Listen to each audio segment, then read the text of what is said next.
What's up? Welcome back to 14ers 101, your guide to getting ready for hiking your first 14er.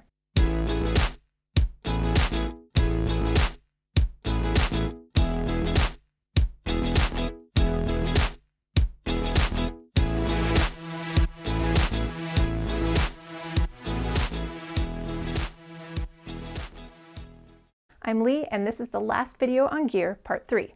In the previous two videos, I covered the hiking basics and the 10 essential systems. In this final video on gear, I'll be covering some items that don't clearly fit into either of those categories, but might still be something you want to hike with. I'm also going to share some of my overall thoughts on the topic of gear, as there are a lot of different opinions on, approaches to, and philosophies about what to carry. So I'll give you some things to think about when it comes to preparedness versus pack weight, the process around gear, and I'll finish up by throwing in some tips for finding quality gear at lower prices. If you ask people who hike 14ers regularly what their favorite piece of gear is, you'll get answers that run the gamut. And a lot of the time, favorite items might not be a part of your hiking basics or 10 essentials. A lot of us have items that are our favorite for the convenience they provide, even though it might not be a necessary item. Let's dig into some of these pieces of gear that you might want to bring with you. I've got some items that are a really good idea, some emergency-related items, weather-specific pieces of gear, and a couple luxury items. The first thing that you should probably be taking with you is a charging bank for your phone. I also mentioned this in previous videos whenever talking about using your phone. We're often depending on our phone during hikes for communication, navigation, and documentation on our trips. So it can be pretty stressful if your phone dies on your trip, especially if it was your main source of navigation. Carrying a power bank is a really good idea, especially if you're using your phone for a lot of different functions on your hike. The second item in this category is trekking poles. People use trekkers for things like reducing pressure on their knees, helping with balance in rocky or loose terrain or wind, or because it can just make hiking feel easier. Trekking poles aren't cheap though, so it's best to try to rent some or borrow from a friend to see if you like them first. Some people consider poles a necessary item, and other people don't like using them at all, so you'll want to see how they work for you. Regular ski poles aren't ideal for hiking. Collapsible poles are best in this situation in case you want to collapse them down and attach them to your pack instead of walking with them the entire time. Bathroom supplies are another thing we should be thinking about. We all gotta go sometimes. I'll be going more in depth into best wilderness potty practices in a future video that discusses leave no trace ethics, but for now I'll give a very brief rundown of your options here just so we can talk about what gear you might want. There are generally two options for having to go number 2 in the wilderness, digging a cat hole or carrying out your waste. Digging a cat hole, which is acceptable only below tree line, involves digging a hole at least 6 inches deep and burying your poop. When you do this, you should still carry out your toilet paper instead of burying it.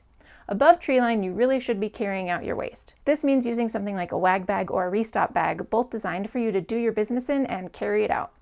With that, here's what I carry in my Alpine potty kit. A restop bag, extra toilet paper, individually wrapped wet wipes, hand sanitizer, a trowel, and Ziploc baggies, which I use to carry out used toilet paper or wipes.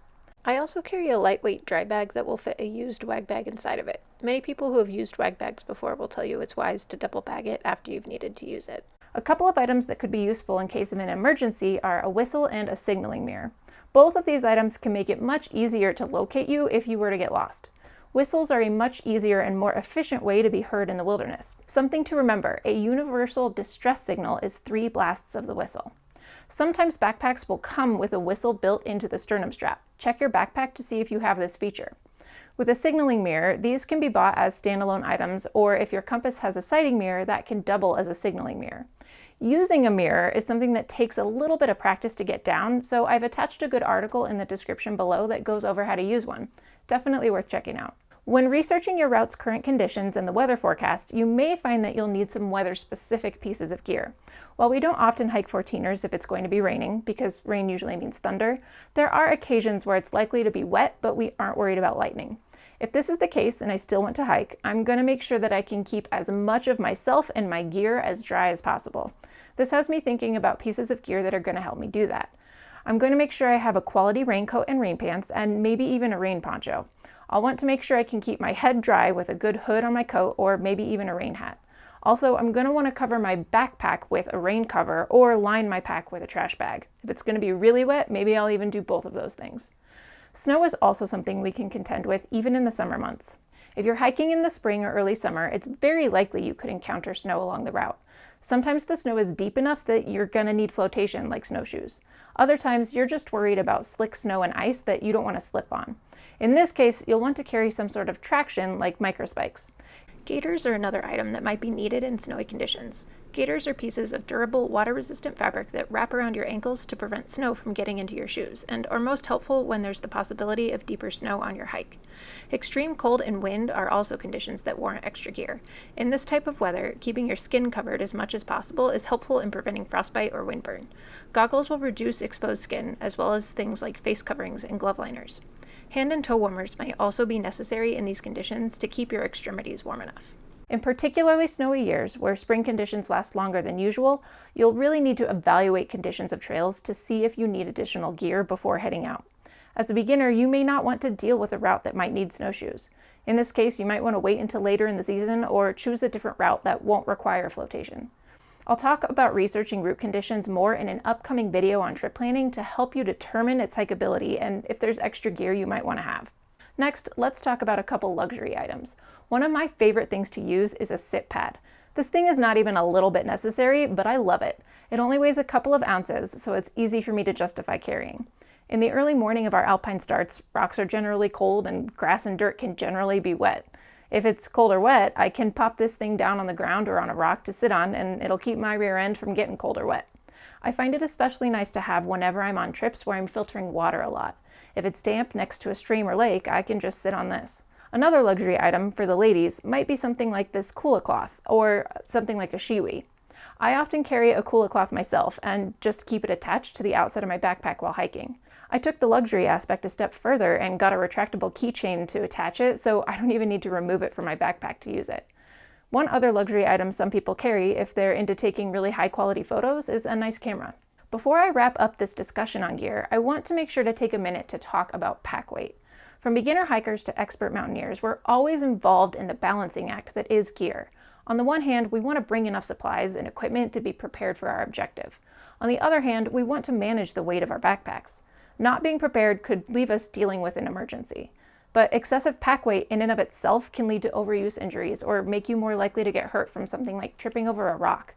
This calculation of what should I have versus how do I keep pack weight down can be very mentally taxing. It's useful to pay attention to how much your pack weighs compared to your body weight. A general recommendation for day hikes is to keep your backpack weight down to about 10% of your body weight. That means if you're a 150-pound hiker, you'd aim for a pack that weighs 15 pounds or less. This general recommendation works okay for 14ers, but if you're a smaller hiker, like me, you might carry as much as 20% of your body weight. For summer day hikes on peaks, I probably carry around 15% of my body weight. Now, please keep in mind these are only general recommendations, not hard and fast rules. While you should definitely be aware of how much your pack weighs, if you're just getting started, try not to get too hung up on trying to keep your pack weight super light. As a beginner, I'd encourage you to err on the side of caution with what you carry. Bring the extra layers you aren't sure you'll need, or the extra food you're debating about carrying. Bring the second battery pack or extra headlamp if you're worried about one failing. As you gain experience, you'll discover what items are worth their weight on your back and which ones aren't. In my own 14er progression, I started out with gear I had around the house or borrowed from my family. I quickly realized hiking 14ers was something I wanted to keep doing, so I started to collect my own equipment. This is when I went through a phase where I'd regularly hike with a pretty heavy backpack. My personality type is a planner, which for hiking means that I tend to be an over-preparer. I wasn't totally sure what I'd need based on the conditions as I was still gaining experience, and I didn't want to leave something behind that I might want on the trail, which resulted in a heavy backpack. At first, this wasn't a big deal as I was hiking the easier and shorter 14er routes.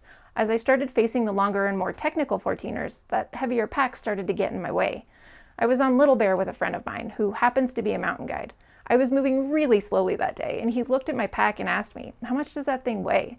He picked up my bag and was shocked. It was probably close to 20 pounds. He told me if I wanted to up my game in the mountains, it was time to figure out how to go lighter. Considering his words, I started reevaluating my gear, a process that took me a couple of years.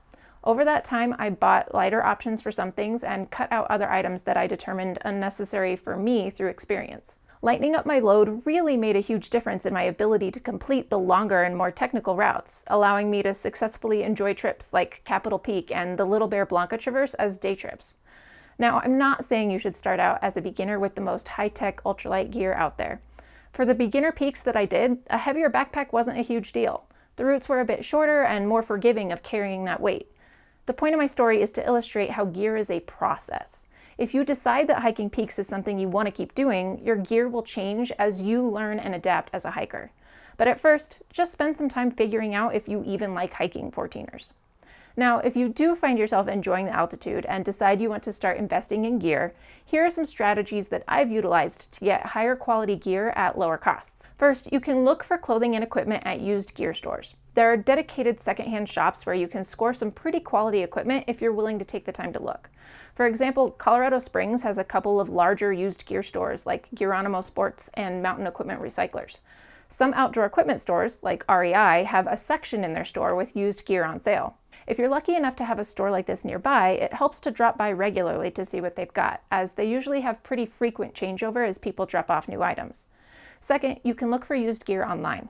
Some companies, like Patagonia, have pages on their websites for used items at discounted prices. Patagonia's R1 hoodies are one of the most popular layers among mountaineers. I really wanted one, but with a price tag at over $150, I couldn't really justify it. I watched Patagonia's Worn Wear webpage pretty closely for about 6 weeks, knowing exactly what I wanted, and I was rewarded with a lightly used hoodie for almost 50% off. Some diligence can really pay off, especially if you know what you're looking for. If you have a specific item you want, you can also search in online marketplaces like Facebook. It's possible to find some decent used gear in those places. Third, keep an eye out for sales. The best way to do this is to subscribe to mailing lists or newsletters for your favorite shops and possibly follow them on social media too. Definitely do this for local gear shops in your area, but you can also do this with any shop that sells equipment online. Then you can be notified when they have sales. One gear store that I keep tabs on is Whitaker Mountaineering, which is based in Ashford, Washington. They sell gear, but they also do a lot of rentals for people doing trips with RMI guides. Companies like this will sometimes have sales on their rental equipment from previous seasons, which can be a great way to score quality used gear at lower prices. If you're willing to take the time to do some searching and be patient for sales, you can collect gear over time at lower costs. So this concludes our very thorough 3-part series on gear. Next up in the 14ers 101 series, I'm very excited to be digging into the topic of trip planning, one of my favorite topics. For now, I hope you picked up some useful tips and feel ready to put together your summit pack. Good luck and get out there.